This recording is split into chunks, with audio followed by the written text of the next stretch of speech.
5 years ago, Mike agreed with you.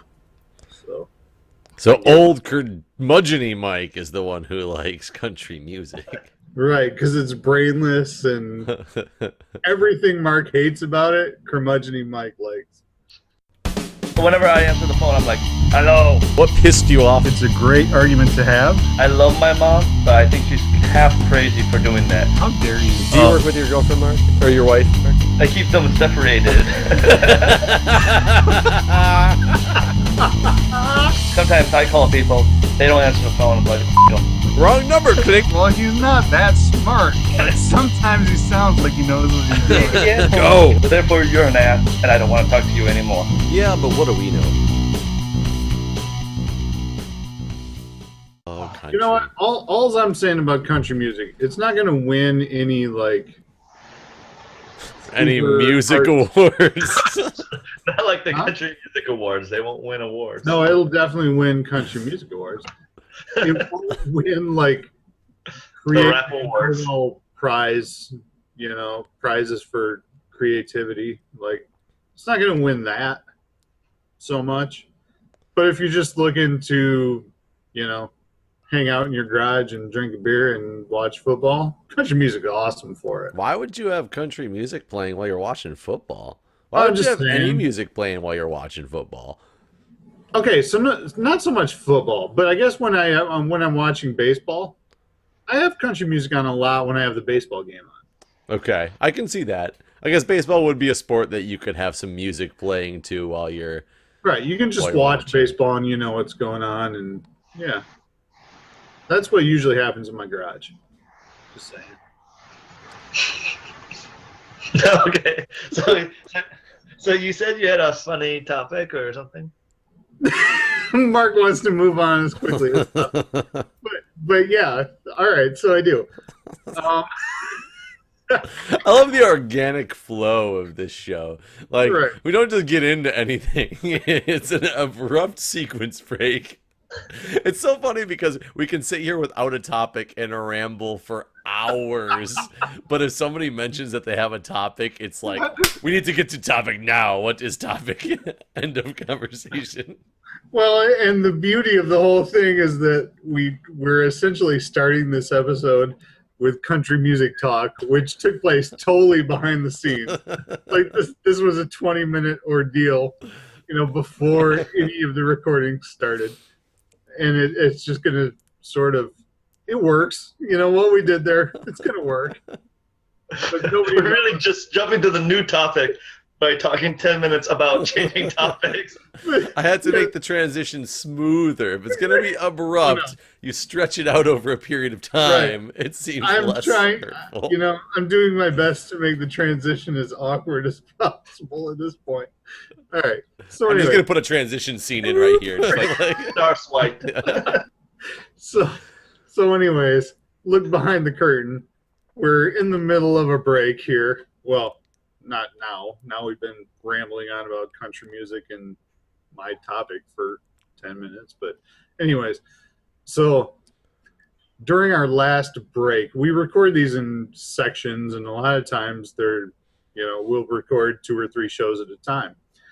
And so during our last break in this recording session, I went upstairs and my wife and my oldest daughter are watching Parks and Recreation on a marathon. Like they've watched 4 episodes in a row at this point. And Ron Swanson on that show, if you guys know that show, is like one of my heroes. Like that's one of my favorite fictional characters of all time. Like I just love him for what he is.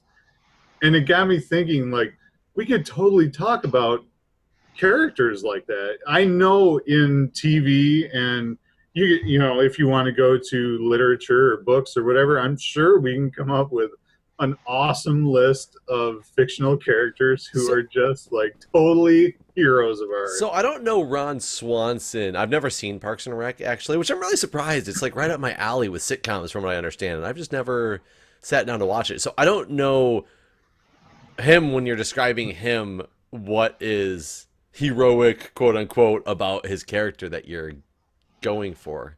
He's like a manly man. ish. He's a manly man, and he's totally anti-government, and just like everything about him is just hilarious. Like you absolutely have to watch the show a couple times. You need to look up his character for sure, because there's quotes all over the internet that he's made famous at this point. In fact, there's one meme that's fairly popular that shows him sitting down at a restaurant and they're serving him a salad, and he comments to the waitress that it seems you've made a mistake. You gave me the food that my food eats. I also like, because he's like a really big meat eater, and he's like, he sits down in a restaurant and he's like, waiter, I want you to give me all the bacon that you have right now. And he's like, then he pulls the waiter back. He's like, I want to make sure you understand what I said. I don't want you to get a lot of bacon. I mean, I want you to get every piece of bacon you have and give it to me. I'm taking a look at who he is. Okay, I got the visual of this guy now. I've obviously seen him in commercials and things like that.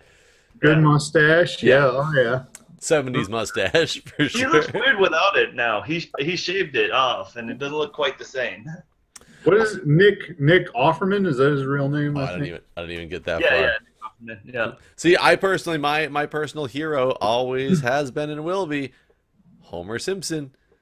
I gotta just love that guy for his quotes, his ridiculousness. Like, I mean, I was just watching one of the Simpsons. Like, we watch Simpsons is on constantly on FXX. You know, it's always like 24-hour Simpsons marathons, basically from now until forever, is what they're doing.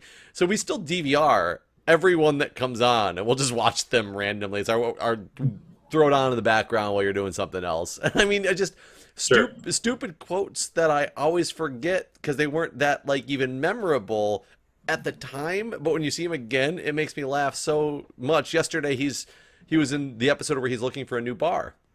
And he ends up walking into this bar that you can obviously tell is a lesbian bar.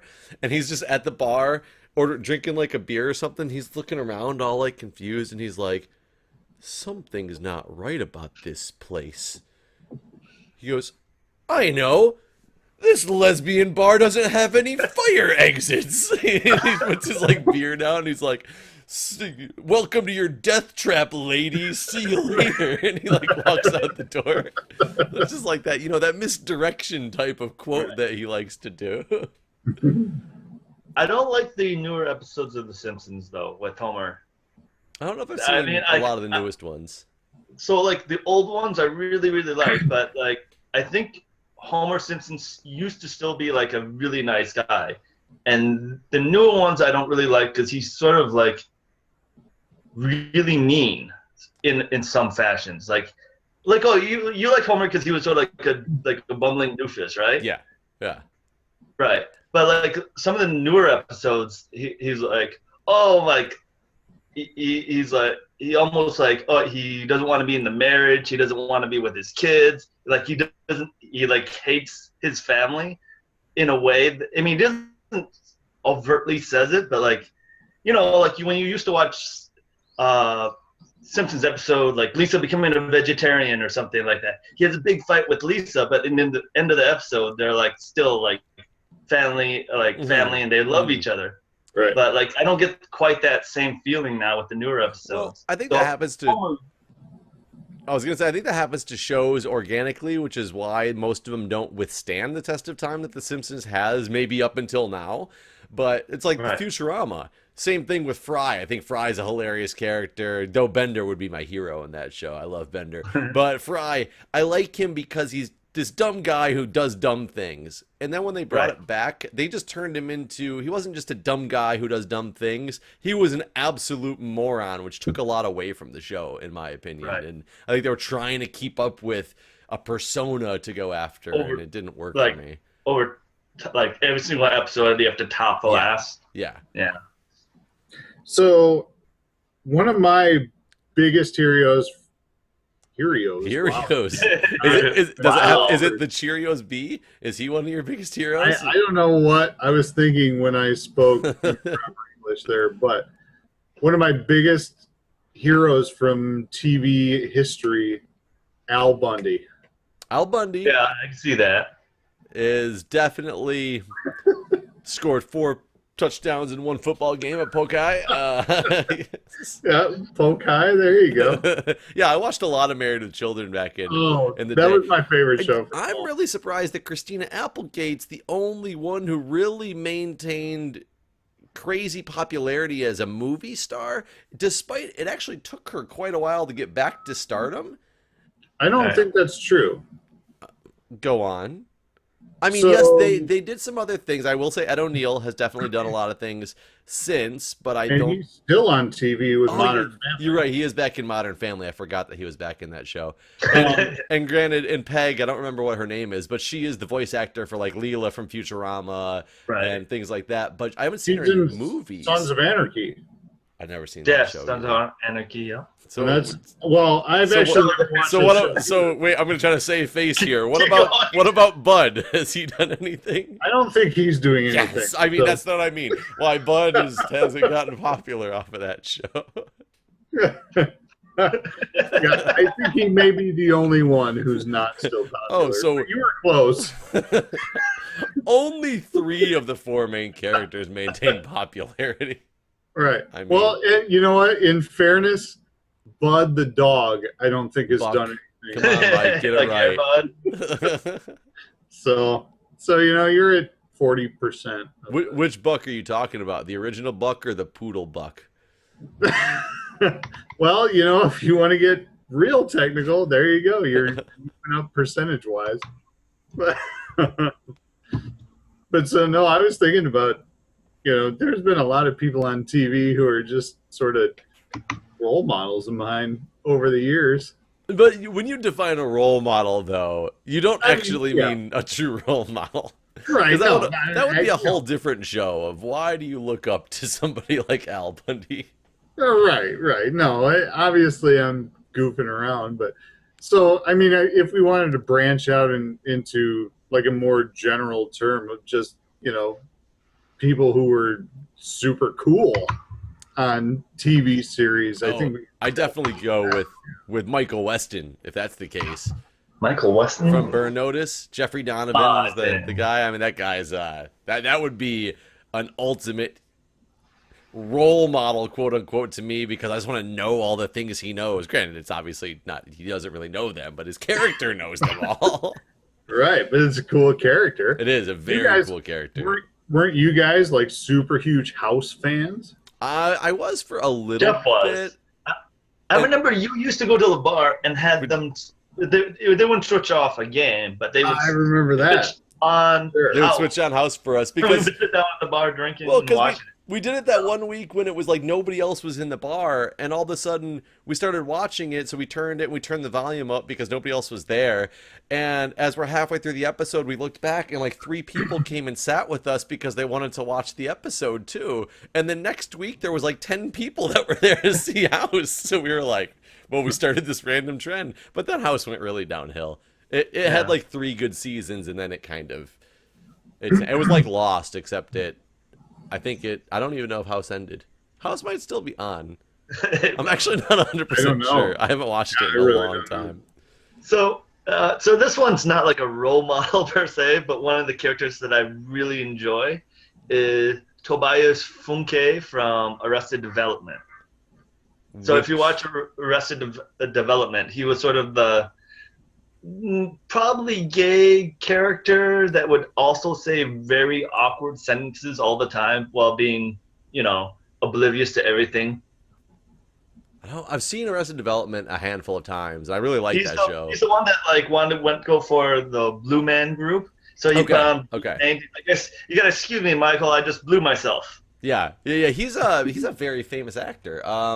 Yeah, It's David Cross. yes, sure. Yeah, That's David. I couldn't remember his name off the top of my head. Let me make sure it's the same guy I'm thinking of. Yeah. That guy is a funny guy. I do like him. He's good.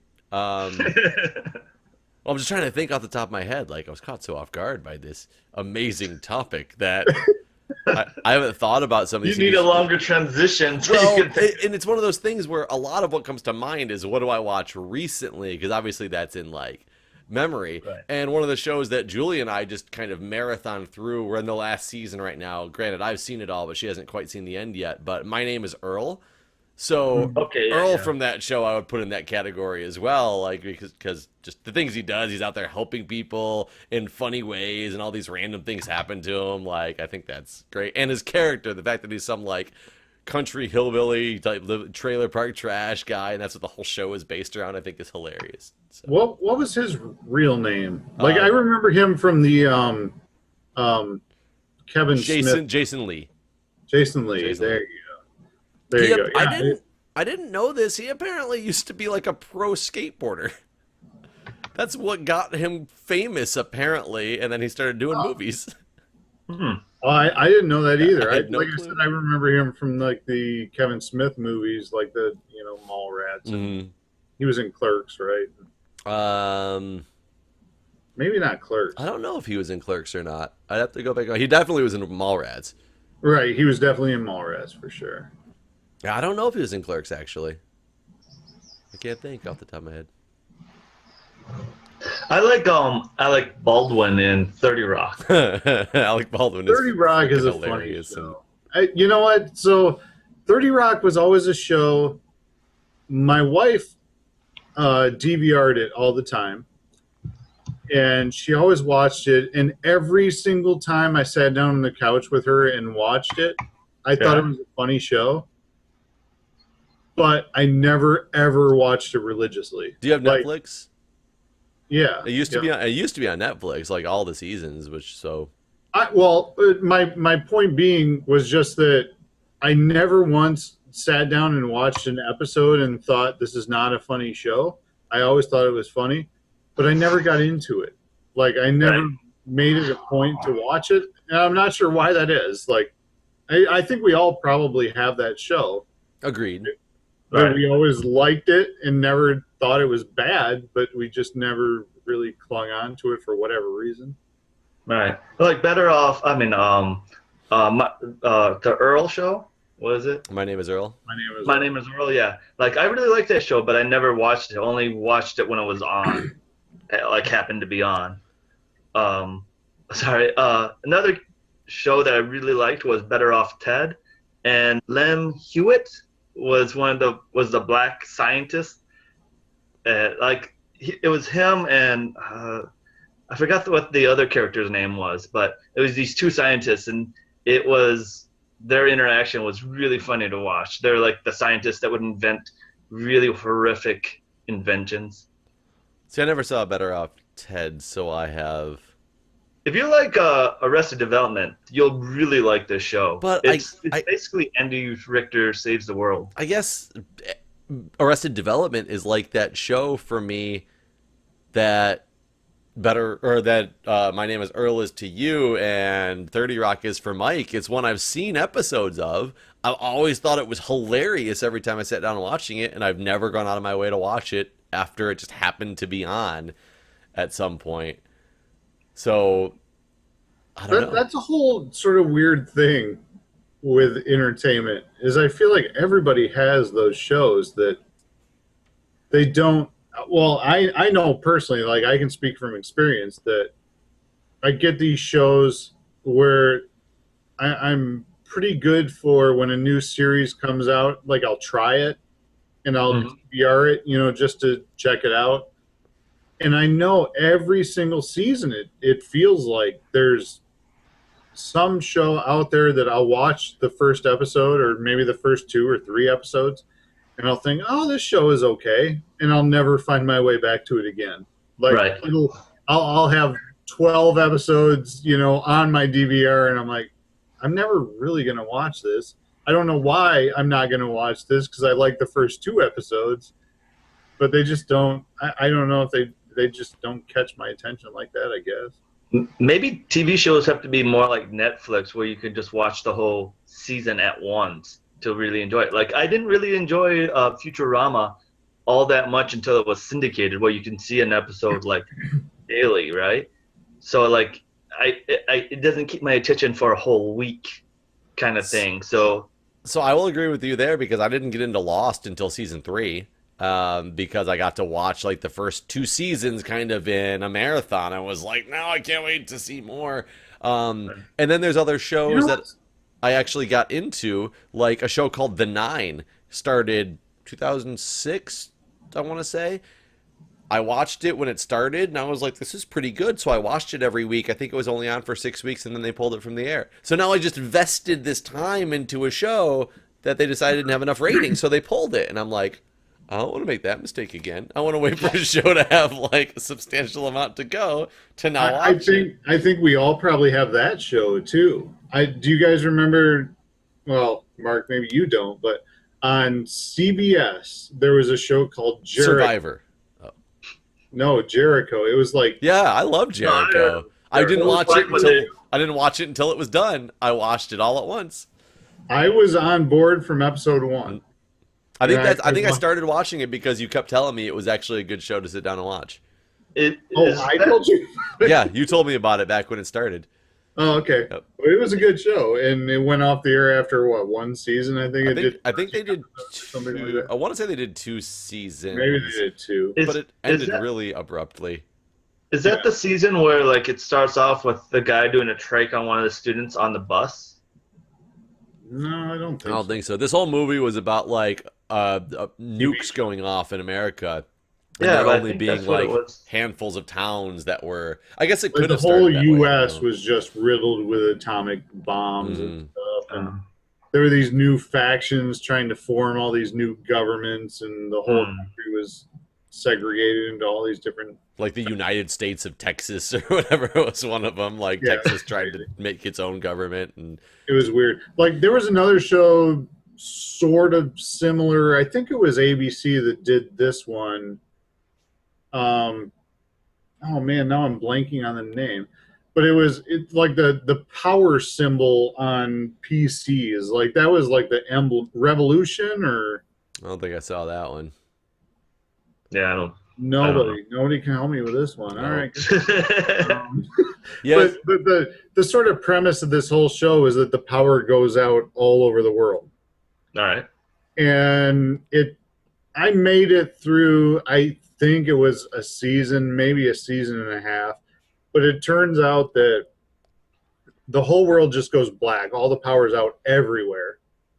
And there's these like handful, I want to say it was 7, maybe I'm wrong on that, but there's a handful of like necklaces that can turn power back on, and all these, like, if you're near this necklace and you like touch the necklace a certain way or something, like it can turn the power back on in your area. Like sounds riveting. it was an interesting show for like it's exactly what we're talking about. Like it caught my interest for maybe 8 or 10 episodes, and then I never watched it again. So Well, and then I get upset with shows like Eureka. I don't know if you guys have ever seen Eureka. Yeah. Really good show on Sci-Fi. I got into it. It went. I think it went, and it went for 5 seasons, I believe. And then Right. it ended, which is good. When you look at a show that went for 5 seasons and has an ending, you're usually like, oh, okay, it's like got to have like a come to a conclusion if, you know, at some point, whether it's a good conclusion or a bad conclusion. It was one of those shows, from what I understand, that up until the last season, they didn't know that they were losing funding. And so they had made like this season and plan, and then they had to like change the end of the season to wrap up the show. So it wraps up in this really abrupt way, with them even making comments at the end of they're trying to like leave ways for the show to come back if it got enough support. You could like tell, but it was one of those ones that I think it ended before its prime, which made it kind of a bad ending to watch a show, because they just wrapped something up that wasn't ready to be wrapped up. So I wasn't a huge fan of Eureka, but my wife was. And one thing I do recall with Eureka is it had the most messed up schedule, right? So it would release an episode, and then maybe like a month would go by before the next episode comes on, and then maybe 2 episodes in a row, and then nothing for a while. Oh, really? I remember I remember the schedule just being really, really weird. And the same thing's happening with another show that I'm watching. It's a kid's show, Barney the Gravity Falls, and it's a Disney show, right? But it's they put out an episode every couple of, like, 1 or 2 every couple of months, and I'm just thinking, like, how the hell are kids are supposed to have enough attention to like keep watching the show? Because I barely do. Well, do you ever watch Shark Tank? No. Mike? I know about it. I've seen it a handful of times. It's kind of interesting to me. I don't DVR it or anything like that. I love Shark Tank. I used to watch it with the old roommate that used to live here, and Julie and I still watch it every week. But it's got a weird schedule too. It's Friday nights is when Shark Tank's on. Okay. But also near the end of the season, it would be like Shark Tank on Friday, brand new episode, and then there'd be 3 weeks of rerun Shark Tanks on Friday night slot, and then the next week it would have a 2-hour special of a new one that was actually just literally it was 2 episodes back to back. And like there was a break in it, the credits rolled, and then a new show started, but they would advertise it as like this 2-hour special, which didn't make sense. And then they came out with a show called Beyond the Tank because they wanted to show what happens after these deals are made. And I think that there was 2 episodes of that, and then they went into summer hiatus, and they don't even have reruns of it anymore. And I'm just like, what just happened at the end of this show? In the last like 6 months, you showed 2 new episodes and 2 new episodes of a new series that then you just stopped. And Right. Another show is Naked and Afraid. They only do like 6 episodes a year, or I don't know how many. What but a weird show, by the way. Why is that a thing? I don't. it's People like Survivor shows. also a reality show, Mike. So I Right. already understand I your know. hatred. I was just gonna preface my opinion on this by saying that it is a reality show, and I don't understand that premise, like sort of in general. But naked, literally, are people just watching this because they get to watch a naked, No. like, blurred out person? Like, I don't. Well, I don't the first year there were actually sort of skilled people, and you see them survive very difficult situations, and you know maybe you never will be put in that situation, but you would like to think of what would you do in that situation? How do people with skill react in that kind of situation? And it's All right, not as all right. Stop right there for just a minute. So how is it different than like the Bear Grylls show or the Survivorman show? Because they're naked, Mike. well. That That's is what I'm actually play a getting big at factor right in it. now. That's what I'm trying to get at. Is that Hey. the show is still on just because there's some blurred out boobs? Is that what's happening right now? No, I don't think so. Like they're pretty disgusting. Like day 2 into the show, so I've never seen it, so I don't know. I do Right. know that the premise of Naked and Afraid had to have been to initially get viewers interested because of blurred out sex sells concept. Yes, there's no Hey. way around That's that what was part of the initial thought process. but you do see how there when you watch a show, you do see how being not having any equipment, even clothing. Oh, makes it they got very- their equipment hanging out. Know what I'm saying? There's a Canadian show that's basically like, can you survive 30 days in the wood without that much equipment? And they're all isolated by Called themselves. Survivor. It's a very horrible show. Survivorman's a good show. Nowhere near as good. Survivorman's a good show. I was actually talking about that this weekend, and I found out, I guess, that Les Stroud, he's got a lot of really weird beliefs, like that he believes in like UFOs and the Alien King and like all this really weird stuff that I Alien guess King? turned a lot of people off. Aliens? I don't remember exactly what it was, but he believes in some ridiculous like off the wall stuff. For as smart as a guy as he is and a survivor and the way all that stuff he knows how to do, he also thinks that like witches are real and like. Well, he's like at least sort of like him and the Bear Grylls sort of came out at about the same time, Mhm. and I guess Like, Bear Grylls admitted that he doesn't spend most of the nights out in the woods, that he goes to a hotel when he's filming those shows. who did Right. that? Bear Grylls.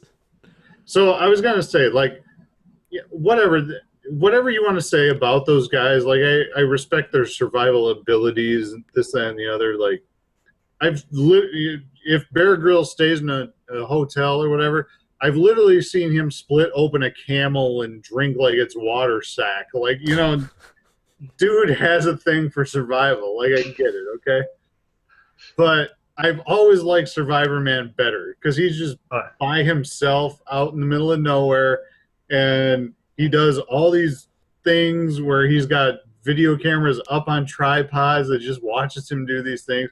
and he always has to go back and pick the thing up. Like, so he's surviving, but like Bear Grylls always has a cameraman Right. who, if he gets in trouble, you know, homeboy can pick up his cell phone and call back to home base and get him extracted out.